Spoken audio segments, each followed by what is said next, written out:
ಸಾರ್ವಜನಿಕ ಸುರಕ್ಷತೆ ಮತ್ತು ಕಾನೂನು ಸುವ್ಯವಸ್ಥೆ ಕಾಪಾಡಲು ದಿನರಾತ್ರಿ ಶ್ರಮಿಸುವ ಪೊಲೀಸ್ ಸಿಬ್ಬಂದಿ ಕರ್ತವ್ಯಗಳ ನಡುವೆಯೂ ಕ್ರೀಡಾಕೂಟದಲ್ಲಿ ಭಾಗವಹಿಸುವುದು ಶ್ಲಾಘನೀಯ ಎಂದು ಅರಣ್ಯ, ಜೀವಶಾಸ್ತ್ರ ಮತ್ತು ಪರಿಸರ ಹಾಗೂ ಬೀದರ್ ಜಿಲ್ಲಾ ಉಸ್ತುವಾರಿ ಸಚಿವರಾದ ಈಶ್ವರ್ ಬಿ ಖಂಡ್ರೆ ಹೇಳಿದರು.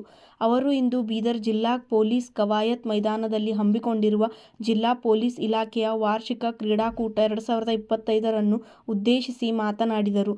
ಕ್ರೀಡೆ ಆರೋಗ್ಯ, ಶಿಸ್ತು ಮತ್ತು ತಂಡ ಸ್ಫೂರ್ತಿಯನ್ನು ಬೆಳೆಸುವ ಜೊತೆಗೆ ಕೆಲಸದ ಒತ್ತಡದಿಂದ ಮಾನಸಿಕ ಹಸಿನಿಯನ್ನು ನೀಡುವ ಮಹತ್ವದ ವೇದಿಕೆಯಾಗಿದೆ ಎಂದು ಸಚಿವರು ಅಭಿಪ್ರಾಯಪಟ್ಟರು.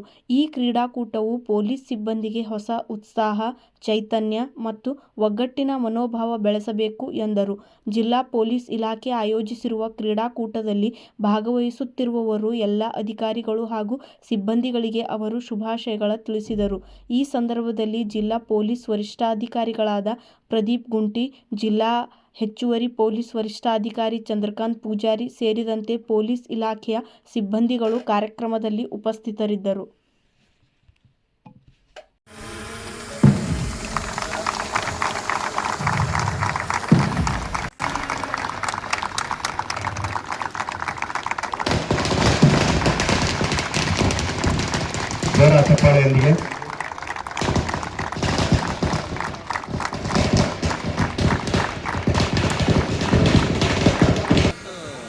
ಉಸ್ತುವಾರಿ ಸಚಿವರಿಂದ ನೀಡಿದ್ದೇವೆ.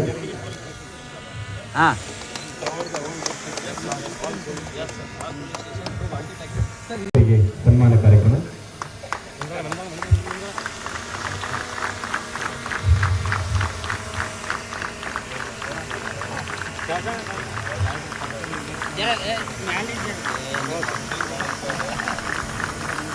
ನಮ್ಮೆಲ್ಲರ ಹೆಮ್ಮೆಯ ಪುರಾಣದಲ್ಲಿ ನಾವೆಲ್ಲ ಅಭ್ಯಾಸ ಮಾಡಿದಂತ ಸಂದರ್ಭದಲ್ಲಿ ಇವತ್ತು ಶ್ರೀರಾಮಚಂದ್ರ ಸಹಿತ ಸೀತಾನನ್ನು ವರಿಸಬೇಕು ಅಂತ ಹೇಳಿದ್ರೆ ಇವತ್ತು ಆ ಕ್ರೀಡೆಯಲ್ಲಿ ಭಾಗವಹಿಸ್ತಾರೆ.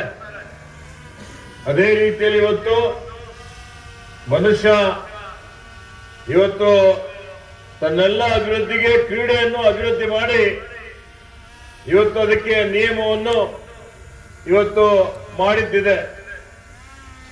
ಈ ಒಂದು ಯುಗದಲ್ಲಿ ನಾವು ನೋಡ್ತಾ ಇದ್ದೇವೆ, ರಾಜ್ಯ ಮಟ್ಟದಲ್ಲಿ, ರಾಷ್ಟ್ರ ಮಟ್ಟದಲ್ಲಿ, ಅಂತಾರಾಷ್ಟ್ರೀಯ ಮಟ್ಟದಲ್ಲಿ ಕ್ರೀಡೆಗೆ ಬಹಳ ಮಹತ್ವ ಇದೆ.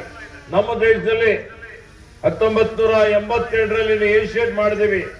ದಿವಂಗತ ರಾಜೀವ್ ಗಾಂಧಿ ಅವರು ಅದರ ಮುಖ್ಯಸ್ಥರಾಗಿದ್ದರು ದೆಹಲಿಯಲ್ಲಿ.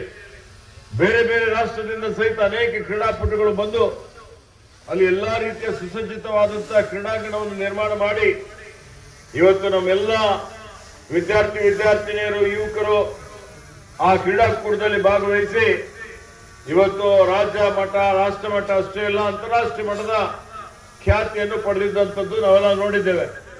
ಅದೇ ರೀತಿಯಲ್ಲಿ 83ರಲ್ಲಿ ವರ್ಲ್ಡ್ ಕಪ್ ಅಲ್ಲಿ ಕ್ರಿಕೆಟ್ ಅಲ್ಲಿ ವರ್ಲ್ಡ್ ಕಪ್ ಗೆಲ್ತೀವಿ.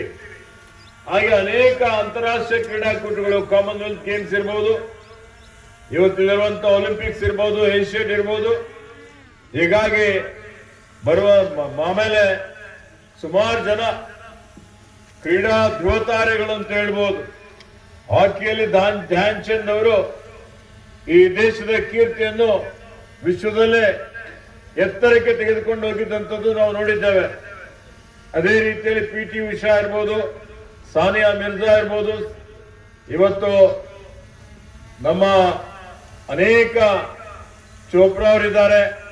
ಸುಮಾರು ಜನ ಎಲ್ಲ ಒಲಿಂಪಿಕ್ ಅಲ್ಲಿ ಪ್ರಶಸ್ತಿ ಪಡೆದಿದ್ದಾರೆ, ಪದಕ ಪಡೆದಿದ್ದಾರೆ.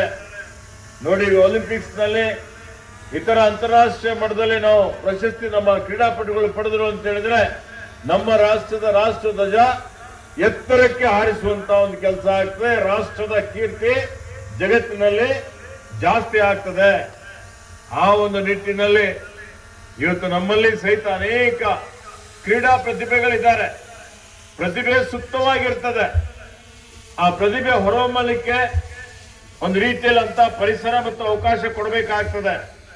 ಹೀಗಾಗಿ ಇಂಥ ಕ್ರೀಡಾಕೂಟಗಳ ಮುಖಾಂತರ ಮತ್ತು ಪ್ರಾಥಮಿಕ ಹಂತದಲ್ಲಿ, ಪ್ರೌಢಶಾಲೆಯಲ್ಲಿ, ಪದವಿ ಪೂರ್ವ ಕಾಲೇಜಿನಲ್ಲಿ, ಪದವಿ ಕಾಲೇಜಿನಲ್ಲಿ ರೈತರ ಸಮಸ್ಯೆಗೆ ಸ್ಪಂದಿಸದ ಕಾಂಗ್ರೆಸ್ ಸರ್ಕಾರ ಮತ್ತು ಜಿಲ್ಲಾ ಉಸ್ತುವಾರಿ ಸಚಿವ ಈಶ್ವರ್ ಖಂಡ್ರೆ ಹಾಗೂ ಪೌರಾಡಳಿತ ಸಚಿವ ರಹೀಂ ಖಾನ್ ವಿರುದ್ಧ ಬೀದರ್ ನಗರದಲ್ಲಿ ಬಿಜೆಪಿ ಪಕ್ಷದಿಂದ ಕೃಷಿ ಕಚೇರಿಗೆ ಮುತ್ತಿಗೆ ಹಾಕುವ ಮೂಲಕ ಬೃಹತ್ ಪ್ರತಿಭಟನೆ ಮಾಡಲಾಯಿತು.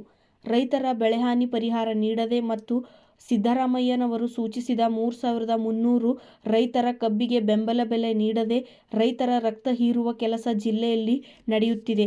ಈ ಹೋರಾಟದಿಂದ ಸರ್ಕಾರ ಎಚ್ಚೆತ್ತುಕೊಳ್ಳದಿದ್ದರೆ ಇನ್ನೂ ಬೃಹತ್ ಪ್ರಮಾಣದಲ್ಲಿ ಹೋರಾಟ ನಡೆಸಬೇಕಾಗುತ್ತದೆ ಎಂದು ಎಚ್ಚರಿಸಿದರು. ಈ ಹೋರಾಟದಲ್ಲಿ ಶಾಸಕ ಡಾ. ಶೈಲೇಂದ್ರ ಬೆಲ್ದಾಳೆ, ಮಾಜಿ ಕೇಂದ್ರ ಸಚಿವ ಭಗವತ್ ಖೂಬಾ, ಬಿಜೆಪಿ ಜಿಲ್ಲಾಧ್ಯಕ್ಷ ಸೋಮನಾಥ್ ಪಾಟೀಲ್, ಈಶ್ವರ್ ಸಿಂಗ್ ಠಾಕೂರ್, ಶಶಿ ಹೊಸಳ್ಳಿ ಹಾಗೂ ಪಕ್ಷದ ಇತರೆ ಮುಖಂಡರು ಭಾಗಿಯಾಗಿದ್ದರು.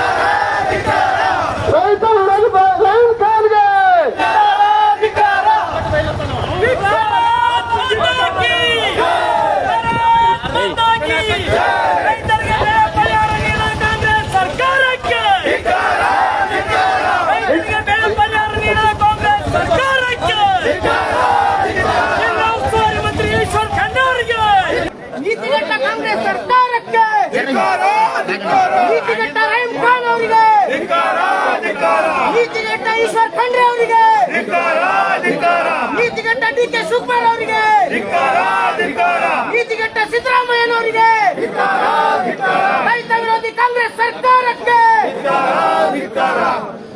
ಭಾರತ್ ಮಾತಾ ಕಿ. ವಾರ್ತಾಭಾರತಿ ಪತ್ರಿಕೆಯ ಆವೃತ್ತಿ ಬೀದರ್ನಲ್ಲಿ ಪ್ರಾರಂಭವಾಗುವುದು ದೊಡ್ಡ ಸಂತೋಷದ ಸಂಗತಿ.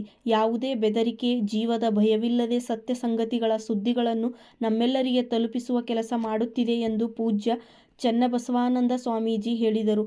ವಾರ್ತಾಭಾರತಿ ಕಲಬುರಗಿಯಿಂದ ಕಲ್ಯಾಣ ಕರ್ನಾಟಕ ಆವೃತ್ತಿ ಬಿಡುಗಡೆ ಪ್ರಯುಕ್ತ ಬೀದರ್ನಲ್ಲಿ ಓದುಗರು, ವೀಕ್ಷಕರ ಹಾಗೂ ಹಿತೈಷಿಗಳ ಸಭೆಯಲ್ಲಿ ಅವರು ಮಾತನಾಡಿದರು. ಕಲ್ಯಾಣ ಕರ್ನಾಟಕ ಭಾಗದಲ್ಲಿ ಅತಿದೊಡ್ಡ ಪ್ರಮಾಣದಲ್ಲಿ ಪ್ರಚಾರವನ್ನು ಪಡೆದುಕೊಳ್ಳಬೇಕು. ಯಾವುದೇ ತರಹದ ಆಮಿಷಕ್ಕೆ ಒಳಗಾಗದೆ ಹಾಗೂ ಸತ್ಯ ಸಂಗತಿಗಳ ಸುದ್ದಿ ಪ್ರಚಾರ ಮಾಡುತ್ತಿದೆ. ದೊಡ್ಡ ದೊಡ್ಡ ಚಾನೆಲ್ಗಳು ನಮ್ಮನ್ನು ವಿರೋಧಿಸಿ ಸರ್ಕಾರದ ಪರವಾಗಿ ಅಥವಾ ಜನರ ನೀತಿಗಳ ವಿರುದ್ಧ ಸುದ್ದಿಗಳನ್ನು ತೋರಿಸುತ್ತಾರೆ. ಆದರೆ ವಾರ್ತಾಭಾರತಿ ಪತ್ರಿಕೆಯು ಜನಪರ ಚಳುವಳಿ ಎತ್ತಿ ಹಿಡಿಯುವ ಪತ್ರಿಕೆಯಾಗಿದೆ ಎಂದು ಅವರು ಹೇಳಿದರು. ನಾವು ಯೂಟ್ಯೂಬ್ನಲ್ಲಿ ನೋಡ್ತಾ ಇದ್ವಿ ಮತ್ತು ಬೆಂಗಳೂರಲ್ಲಿ ವಾರ್ತಾಭಾರತಿ ಪತ್ರಿಕೆಯನ್ನು ಕೂಡ ನಾವು ನೋಡಿದ್ದೀವಿ ಮತ್ತು ಈ ಪತ್ರಿಕೆಯನ್ನು ಡಿಜಿಟಲ್ ಆಗಿ ನಾವು ಪತ್ರಿಕೆಯನ್ನು ನಿರಂತರವಾಗಿ ಓದ್ತಾ ಇರ್ತೀವಿ. ಯೂಟ್ಯೂಬ್ ಚಾನೆಲ್ಗಳಂತೂ ಸಾಕಷ್ಟು ಸಂದರ್ಶನಗಳು, ಸತ್ಯನಿಷ್ಠವಾಗಿರ್ತಕ್ಕಂಥ ಮತ್ತು ನೇರ ಇಷ್ಟವಾಗಿರ್ತಕ್ಕಂಥ ಸತ್ಯ ಘಟನೆಗಳನ್ನು ಪತ್ರಿಕೆ ಮೂಲಕ, ಚಾನಲ್ ಮೂಲಕ ನಮ್ಮ ಅಬ್ದುಲ್ ಸಲಾಂ ಪತ್ರಿಕೆ ಅವರು ಪ್ರಧಾನ ಸಂಪಾದಕತ್ವದಲ್ಲಿ ವಾರ್ತಾಭಾರತಿ ಮಾಧ್ಯಮ ಸಂಸ್ಥೆ ಬಹಳ ಉತ್ತಮವಾದ ಕಾರ್ಯವನ್ನು ಮಾಡ್ತಾ ಇದ್ದರು. ನಮಗನ್ನಿಸ್ತಾ ಇತ್ತು ಕೇವಲ ಬೆಂಗಳೂರಲ್ಲಿ ಮಾತ್ರ ವಾರ್ತಾಭಾರತಿ ಎಲ್ಲ ಕಡೆಗೆ ಪ್ರಚಾರ ಇದೆ, ಆದರೆ ಇಲ್ಲಿ ಕಲ್ಯಾಣ ಕರ್ನಾಟಕ ಭಾಗದಲ್ಲಿ ಕೂಡ ಇದು ಹೆಚ್ಚಿಗೆ ಪ್ರಚಾರ ಆಗಬೇಕು ಮತ್ತು ಇಂಥ ನಿರ್ಭೀತ ಮತ್ತು ಯಾವುದೇ ಆಮಿಷಕ್ಕೆ, ಒತ್ತಡಕ್ಕೆ ಒಳಗಾಗದೆ ಸುದ್ದಿ ಪ್ರಚಾರ ಮಾಡತಕ್ಕಂತಹ ಮತ್ತು ಸಮಾಜ ಮುಂದೆ ಸತ್ಯ ಸಂಗತಿಗಳನ್ನು ಇಡ್ತಕ್ಕಂತಹ ಪತ್ರಿಕೆ ಮತ್ತು ಚಾನಲ್ಗಳ ವಾಹಿನಿಗಳ ಅವಶ್ಯಕತೆ ಇದೆ ಅಂತೇಳಿ ನಮಗೆ ಅನಿಸ್ತಾ ಇತ್ತು. ನಮ್ಮ ಚಿತ್ರಸೇನ್ ಅವರು ಫೋನ್ ಮಾಡಿ ಈ ವಾರ್ತಾಭಾರತಿ ಒಂದು ಕಲ್ಯಾಣ ಕರ್ನಾಟಕದ ಆವೃತ್ತಿಯನ್ನು ಈ ಬಿಡುಗಡೆ ಪ್ರಯುಕ್ತ ನಾವೊಂದು ವಾರ್ತಾಭಾರತಿ ಓದುಗರ ಮತ್ತು ವೀಕ್ಷಕರ ಸಮಾವೇಶವನ್ನು, ಈ ಸಭೆಯನ್ನು ಇಟ್ಕೊಂಡಿದ್ದೀವಿ ಅಂತೇಳಿ ತಾವು ಬರಬೇಕು ಅಂತ ಹೇಳಿದಾಗ ನನಗೆ ಭಾಳ ಸಂತೋಷ ಆಯಿತು. ಈ ಒಂದು ಪತ್ರಿಕೆ ಕಲ್ಯಾಣ ಕರ್ನಾಟಕ ಭಾಗದಲ್ಲಿ ಬೀದರ್ನಲ್ಲಿ ಪ್ರಚಾರ ಆಗಬೇಕು ಮತ್ತು ಇನ್ನೂ ಹೆಚ್ಚು ಬೆಳೆಯಬೇಕು ಅನ್ನುವಂಥ ಒಂದು ಅಭಿಮಾನ ಮತ್ತು ನಾವು ಕೂಡ ನಿಮ್ಮೆಲ್ಲರಿಗೆ ಮತ್ತು ನಮ್ಮ ಪ್ರಧಾನ ಸಂಪಾದಕರಿಗೆ ಅಬ್ದುಲ್ ಸಲಾಂ ಗುತ್ತಿಗೆ ಸರರಿಗೆ ಹೇಳೋದಂದರೆ ನಾವು ಕೂಡ ವಾರ್ತಾ ಭಾರತಿ ಪತ್ರಿಕೆಯ ಕೇವಲ ಮುಖ್ಯ ಅತಿಥಿಗಳಾಗಿ ಬಂದಿಲ್ಲ, ನಾವು ಹಿತೈಷಿಗಳಾಗಿದ್ದೀವಿ, ಓದಕರಾಗಿದ್ದೀವಿ ಅಂತೇಳಿ ಹೇಳಲಿಕ್ಕೆ ನಾನು ಬಹಳ ಹೆಮ್ಮೆ ಅನಿಸುತ್ತೆ. ಕರ್ನೂಲ್ ಜಿಲ್ಲೆಯ ಎಮ್ಮಿಗನೂರು ಮಂಡಲದ ಕೋಟೆಕಲ್ ಘಾಟ್ ತಿರುವಿನಲ್ಲಿ ಇಂದು ಶನಿವಾರ ಮುಂಜಾನೆ 2 ಕಾರುಗಳು ಮುಖಾಮುಖಿ ಡಿಕ್ಕಿ ಹೊಡೆದ ಪರಿಣಾಮ 2 ಮಕ್ಕಳು ಸೇರಿದಂತೆ ಒಂದೇ ಕುಟುಂಬದ 5 ಮೃತಪಟ್ಟು 2 ಗಂಭೀರ ಗಾಯಗೊಂಡು ಆಸ್ಪತ್ರೆಗೆ ದಾಖಲಾಗಿದ್ದಾರೆ. ಎಮ್ಮಿಗನೂರಿನಿಂದ ಬೆಂಗಳೂರಿಗೆ ಹೋಗುತ್ತಿದ್ದ ಕಾರು ಬೆಳಗಿನ ಜಾವ 4 ಗಂಟೆಗೆ ಅದೋನಿಯಿಂದ ಬರುತ್ತಿದ್ದ ಮತ್ತೊಂದು ಕಾರಿಗೆ ಮುಖಾಮುಖಿ ಡಿಕ್ಕಿ ಹೊಡೆದ ಪರಿಣಾಮ ಈ ಘಟನೆ ಸಂಭವಿಸಿದೆ. ಬೆಳಗಿನ ಜಾವದ ದಟ್ಟ ಮಂಜು, ಮಾರ್ಗ ಸರಿಯಾಗಿ ಕಾಣಿಸದೆ ಮತ್ತು ಬೆಟ್ಟಗಳ ನಡುವಿನ ತೀಕ್ಷ್ಣವಾದ ತಿರುವುಗಳಿಂದಾಗಿ 2 ವಾಹನಗಳು ಅತಿ ವೇಗದಲ್ಲಿ ಪರಸ್ಪರ ಡಿಕ್ಕಿ ಹೊಡೆದವು. ಮೃತರನ್ನು ಕೋಲಾರ ಜಿಲ್ಲೆಯ ಚಿಕ್ಕಹೊಸಳ್ಳಿ ಗ್ರಾಮದ ವೆಂಕಟೇಶ್, ಅವರ ಮಗಳು ಮೀನಾಕ್ಷಿ, ಅಳಿಯ ಸತೀಶ್ ಮತ್ತು ಮೊಮ್ಮಕ್ಕಳು ರಿತ್ವಿಕ್ ಮತ್ತು ಬನಿತ್ ಎಂದು ಗುರುತಿಸಲಾಗಿದೆ. 5 ಸ್ಥಳದಲ್ಲಿಯೇ ಮೃತಪಟ್ಟಿದ್ದು, ವೆಂಕಟೇಶ್ ಅವರ ಪತ್ನಿ ಗಂಗಮ್ಮ ಮತ್ತು ಕಾರು ಚಾಲಕ ಸುರೇಶ್ ತೀವ್ರ ಗಾಯಗೊಂಡು ಎಮ್ಮಿಗನೂರು ಆಸ್ಪತ್ರೆಯಲ್ಲಿ ಚಿಕಿತ್ಸೆ ಪಡೆಯುತ್ತಿದ್ದಾರೆ. ಅವರ ಸ್ಥಿತಿ ಗಂಭೀರವಾಗಿದೆ.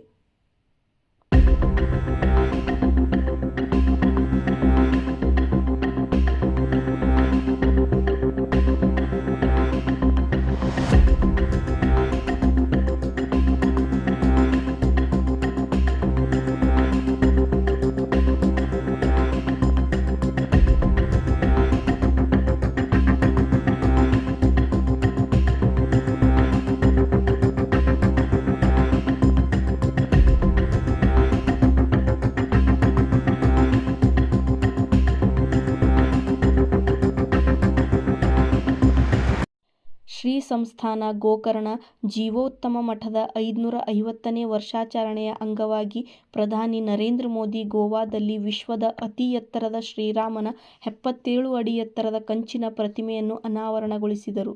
ದಕ್ಷಿಣ ಗೋವಾದ ಪರ್ತಗಲ್ಲಿನಲ್ಲಿರುವ ಮಠದ ದೇವಾಲಯಕ್ಕೂ ಪ್ರಧಾನಿ ಮೋದಿ ಭೇಟಿ ನೀಡಿದರು. ಈ ಮಠವು ಭಾರತದ ಅತ್ಯಂತ ಹಳೆಯ ಮಠಗಳಲ್ಲಿ ಒಂದಾಗಿದ್ದು, ಇದು ಆಧ್ಯಾತ್ಮಿಕ, ಸಾಂಸ್ಕೃತಿಕ, ಸಾಮಾಜಿಕ ಕೊಡುಗೆಗಳಿಗೆ ಹೆಸರುವಾಸಿಯಾಗಿದೆ ಮತ್ತು ಸಾರಸ್ವತದ ಸಮುದಾಯದಲ್ಲಿ ಪ್ರಮುಖ ಸ್ಥಾನವನ್ನು ಹೊಂದಿದೆ. ಗುಜರಾತ್ನ ಏಕತಾ ಪ್ರತಿಮೆ ವಿನ್ಯಾಸಗೊಳಿಸಿದ ಶಿಲ್ಪಿ ರಾಮ್ ಸುತಾರ್ ಅವರೇ ಈ ಶ್ರೀರಾಮನ ಪ್ರತಿಮೆಯನ್ನು ನಿರ್ಮಿಸಿದ್ದಾರೆ ಎಂದು ಗೋವಾ ಲೋಕೋಪಯೋಗಿ ಇಲಾಖೆ ಸಚಿವ ದಿಗಂಬರ್ ಕಾಮತ್ ಹೇಳಿದ್ದಾರೆ. ಇದು ಶ್ರೀರಾಮನ ವಿಶ್ವದ ಅತಿ ಎತ್ತರದ ಪ್ರತಿಮೆಯಾಗಿದೆ. ಗೋವಾ ರಾಜ್ಯಪಾಲ ಅಶೋಕ್ ಗಜಪತಿ ರಾಜು ಮತ್ತು ಮುಖ್ಯಮಂತ್ರಿ ಪ್ರಮೋದ್ ಸಾವಂತ್ ಸಹ ಸಮಾರಂಭದಲ್ಲಿ ಉಪಸ್ಥಿತರಿದ್ದರು.